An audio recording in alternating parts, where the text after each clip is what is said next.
Gereja Injili di Indonesia yang disebut dengan GIDI Tolikara itu sama dengan OPM. Dia hanya ganti nama. OPM itu adalah GIDI atau Gereja Injili Indonesia. Orang yang datang demonstrasi melarang orang sholat Idul Fitri adalah peserta KKR, karena KKR itu kebangkitan rohani.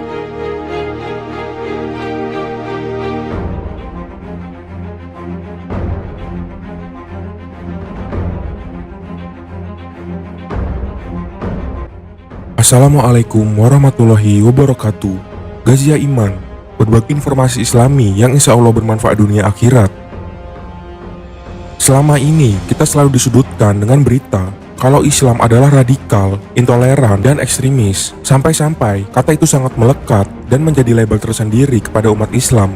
Apakah benar Islam adalah agama rusuh dan teroris? Simak penjelasan di video ini sampai habis agar kita semua tahu dan tidak terjadi salah paham. Islam merupakan sebuah agama yang besar dan juga memiliki banyak pengikut, mulai di benua Asia, Eropa, Afrika, hingga Amerika. Bahkan saat ini Islam merupakan agama dengan perkembangan paling pesat di dunia. Tapi di tengah perkembangan itu, banyak oknum-oknum yang tidak menyukai kemajuan Islam, hingga mereka membuat narasi Islam adalah agama yang rusuh dan teroris. Apakah benar demikian? Faktanya tentu aja salah. Islam adalah agama yang damai dan menjunjung nilai kemanusiaan. Islam tidak pernah menjajah suatu bangsa, seperti yang pernah kita ketahui pada bangsa Spanyol dan Portugis yang membagi bumi menjadi dua bagian dengan perjanjian Tordesillas yang dilakukan oleh Paus Alexander ke-6. Tujuan Spanyol dan Portugis bukan hanya untuk menjajah, tetapi juga untuk mencari kekayaan atau gold, mencari kejayaan atau glory, dan juga menyebarkan agama atau gospel. Jadi bisa kita lihat kalau Katolik merupakan agama yang dibawa oleh penjajah Spanyol dan Portugis, dan seorang penjajah sangat jauh dari kata damai. Begitu juga dengan Protestan. Agama ini dibawa masuk oleh para penjajah Belanda. Mereka datang ke Indonesia dengan tujuan untuk menjajah dan menguasai, juga menyebarkan agama. Kekejaman Belanda di Indonesia itu udah nggak usah dibilangin lagi, karena Belanda selain kejam juga mewarisi budaya yang buruk seperti budaya korupsi dan juga budaya adu domba. Yang pastinya lagi namanya penjajah pasti jauh dari kata damai. Seorang dai asli Papua yaitu Ustadz Fadlan Garamatan mengungkapkan kalau OPM awalnya adalah gereja. Sungguh mencengangkan bukan? Cerita tentang peristiwa Tolikara. Pertama, apa yang menjadi dasar terjadinya keributan di Tolikara? Dari sejarah gereja yang kita temui di seluruh Irian.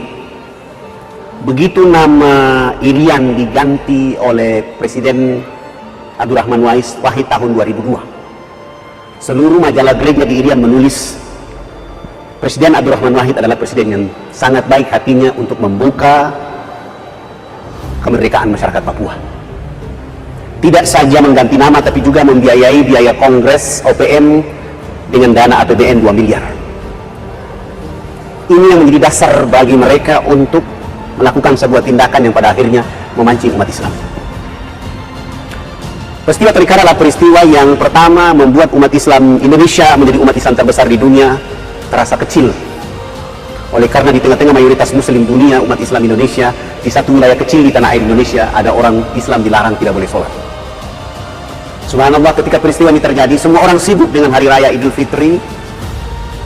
Teman-teman dari Majelis Intelektual Ulama Muda Indonesia Pusat berkumpul. Tidak ada hari raya kecuali kita rapat bagaimana mengambil persoalan yang terjadi di Tolikara. Alhamdulillah, hari Minggu pagi kami rapat. Hari Minggu sore pertemuan selanjutnya dan terbentuk sebuah tim yang disebut dengan KOMAT, Komite Umat untuk Tolikara. Alhamdulillah, tokoh-tokoh nasional waktu itu dengan semangat menyatukan pemikiran bahkan seluruh umat Islam Indonesia. Saya diutus ditunduk menjadi ketua tim pencari fakta untuk berangkat. Sebelum berangkat saya sudah mendapat berbagai macam surat ancaman, surat dari umat Islam untuk mendesak saya agar segera menggunakan cara seperti yang terjadi di Ambon dan Poso. Teman-teman dari FPI melalui Habib Rizik, teman-teman dari Yogyakarta melalui Ustadz Jafar Umar Talib, agar segera kita kirim pasukan jihad.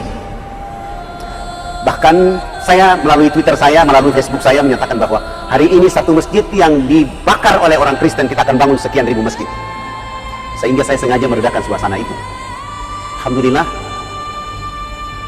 kalau saya menggunakan cara yang dipakai oleh Habib Rizik dan teman-teman dari dipimpin oleh Jafar Umar Talib, maka yang terjadi adalah dakwah kita di Irian tidak akan lanjut, dan yang kedua adalah Indonesia akan bubar dari Irian. Kenapa?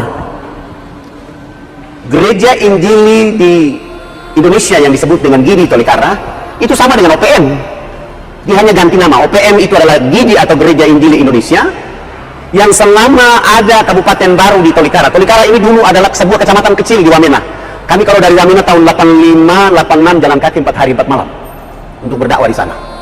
Dan apakah di sana tidak ada orang Islam? Ada. Siapa? Orang Sulawesi Selatan yang pertama, yaitu orang dari Endrekan menikah dengan orang Tolikara yang punya keturunan adalah orang-orang, dan Islam sudah ada di sana.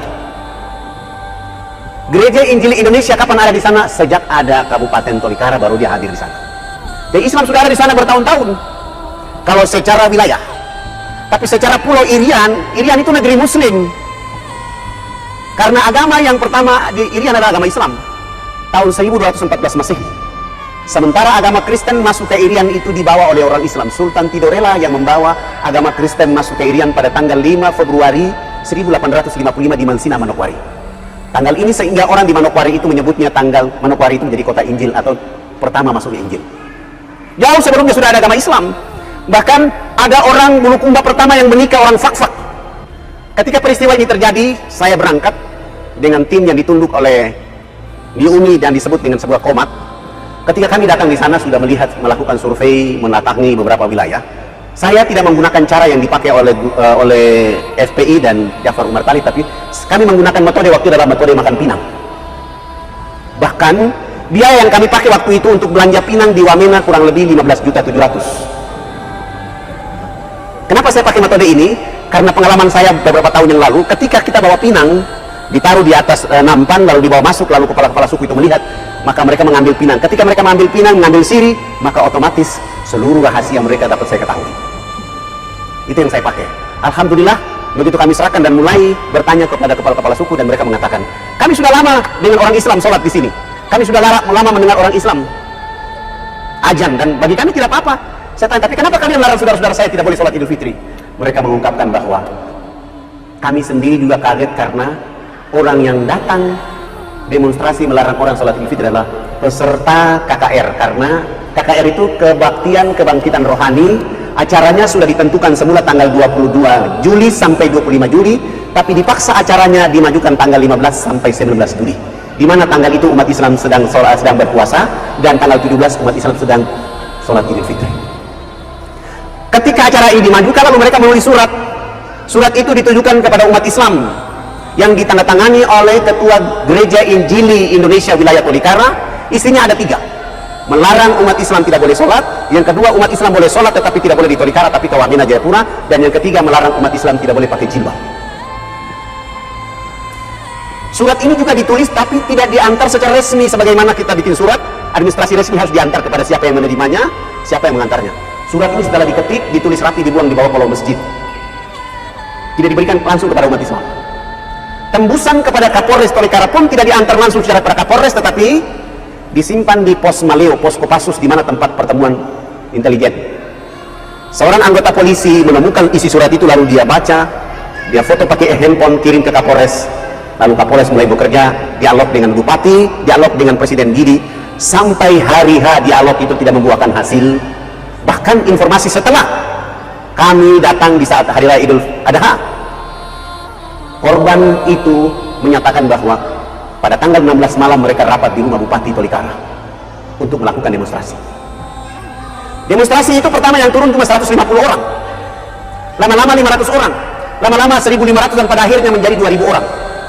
Mereka mengatakan hentikan, hentikan, hentikan, disertai dengan lemparan di rakaat. Di takbir yang ke-7 rakaat pertama, Kapolres menghentikan sholat. Lalu keluar bertemu dengan yang demonstrasi, tapi warga makin banyak membludak masuk ke lokasi yang ada di kantor Koramil Kabupaten Tolikara. Mau dan tidak mau aparat keamanan dengan cara cerdas menembak peringatan 7 kali tidak bisa, dan menembak orang yang melakukan. Seandainya aparat keamanan tidak menembak orang yang melakukan pimpinan demonstrasi itu, pasti mereka masuk ke dalam pagar itu dan membunuh umat Islam yang gagal sholat Idul Fitri. Dan berikutnya, sebelum acara KKR ini, mereka sudah memaksa masyarakat muslim yang ada di sana untuk mencat rumahnya yang tadi warna biasa dipaksa dengan warna biru putih dan bergambar bendera Israel. Kalau tidak mau cat rumah dan tidak mau membuat bendera Israel, bayar denda 500.000. Kalau tidak mau juga diusir dari Tolikara. Ini yang diberlakukan di sana. Jadi mungkin mereka disebut kelompok bersenjata dan bukan teroris karena mereka bukan beragama Islam. Di India sendiri, negeri yang mayoritas Hindu, umat Islam sangat ditekan dan juga dibantai. Penyebab umat Islam dibantai di India adalah karena hal sepele dan juga tidak masuk akal, yaitu Islam memakan sapi. Apakah nyawa sapi lebih berharga daripada nyawa manusia?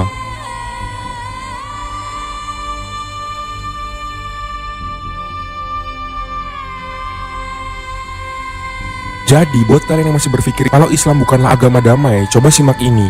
Islam dibantai oleh Kristen di Afrika, tapi Islam disebut radikal, intoleran, dan teroris. Islam dibantai oleh Yahudi dan dijajah di Palestina, tapi Islam disebut radikal, intoleran, dan teroris. Islam dibantai di Uighur oleh Cina, tapi Islam disebut radikal, intoleran, dan teroris.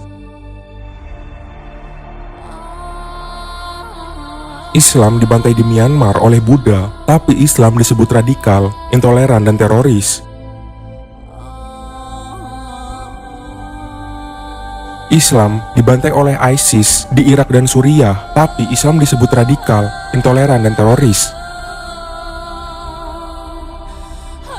Kalau hal itu kalian sebut adalah ulah oknum, teroris juga adalah ulah oknum, karena Islam tidak pernah mengajarkan membantai atau membunuh orang tanpa sebab yang jelas seperti penjajah yang hanya ingin menguasai suatu daerah dengan kejam, atau China yang ingin membantai Islam karena hal yang tidak jelas, atau Hindu yang membantai Islam karena hanya memakan sapi. Coba kalian bandingkan korban yang ditimbulkan oleh oknum teroris dan korban yang ditimbulkan oleh oknum agama Kristen, oleh oknum agama Hindu, oleh oknum agama Buddha, oleh oknum Yahudi, oleh oknum Cina.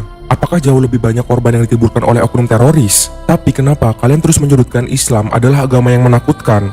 Adakah negara Islam yang membantai minoritas seperti yang dilakukan di Uighur, Rohingya, Palestina, Afrika, Myanmar, dan di berbagai negara lain? Jadi, yang mana agama damai sebenarnya?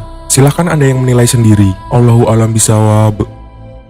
Demikian pembahasan pada video kita. Mohon maaf jika ada kesalahan materi dan penyampaian. Silahkan luruskan di kolom komentar. Dan jangan lupa untuk menekan tombol subscribe dan loncengnya, karena subscribe kalian akan membantu channel Islami ini agar dapat menjadi lebih baik dan dapat menjangkau banyak orang. Assalamualaikum warahmatullahi wabarakatuh.